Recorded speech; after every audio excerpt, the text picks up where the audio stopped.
আসসালামু আলাইকুম গাইস, আজকের এই ভিডিওতে আমি আপনাদেরকে দেখাবো কিভাবে বাটন মোবাইলে যে কোনো নাম্বার সেভ করবেন।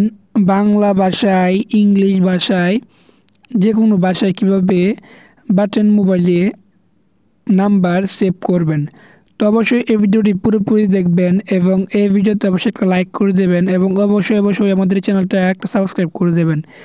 তো ধরেন আমি এই নাম্বারটা সেভ করব। তো সেভ করার জন্য প্রথমে এই নাম্বারটা লিখে নেবেন, তারপর এখানে দেখতে পাচ্ছেন লেখা অপশন, এই অপশানে একটা ক্লিক করে দেবেন।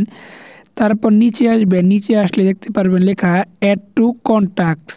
এইখানে এই অ্যাড টু কন্ট্যাক্টে ক্লিক করবেন। তারপর এখানে দেখতে পাচ্ছেন লেখা অ্যাড টু নিউ কন্ট্যাক্ট, এখানে ক্লিক করবেন। দেন এখানে দেখতে পাচ্ছেন লেখা ফোনে সেভ করবেন নাকি সিম ওয়ানে সেভ করবেন। তো আমি ফোনে সেভ করব, ফোনে ক্লিক করে দিলাম। তারপর এখানে দেখতে পাচ্ছেন নেম থেকে এডিটে ক্লিক করবেন। তারপর এখান দেখতে পাচ্ছেন এখান থেকে আপনি আপনার নামটা সেভ করতে পারেন। তো এখান থেকে আমি অন্য ভাষায় আমার এই নামটি সেভ করব। তো সেভ করার জন্য দেখতে পাচ্ছেন হ্যাশ, এই হ্যাশ একটা ক্লিক করবেন। হ্যাশে ক্লিক করার সাথে সাথে কিন্তু অনেকগুলো অপশন চলে আসবে।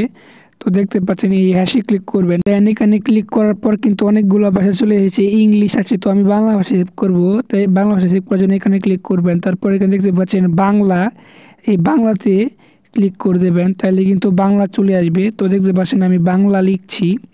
তো এখান থেকে আপনারা বাংলা যে নামটি লিখবেন সেটি লিখবেন। তারপর এখান থেকে ওকেতে ক্লিক করবেন। তারপর এখানে দেখতে পাচ্ছেন লেখা সেভ, এই সেভ অপশনে ক্লিক করবেন, তাহলে কিন্তু আপনি আপনার নাম্বারটি সেভ হয়ে যাবে। তো ভিডিওতে লাইক করে দেবেন।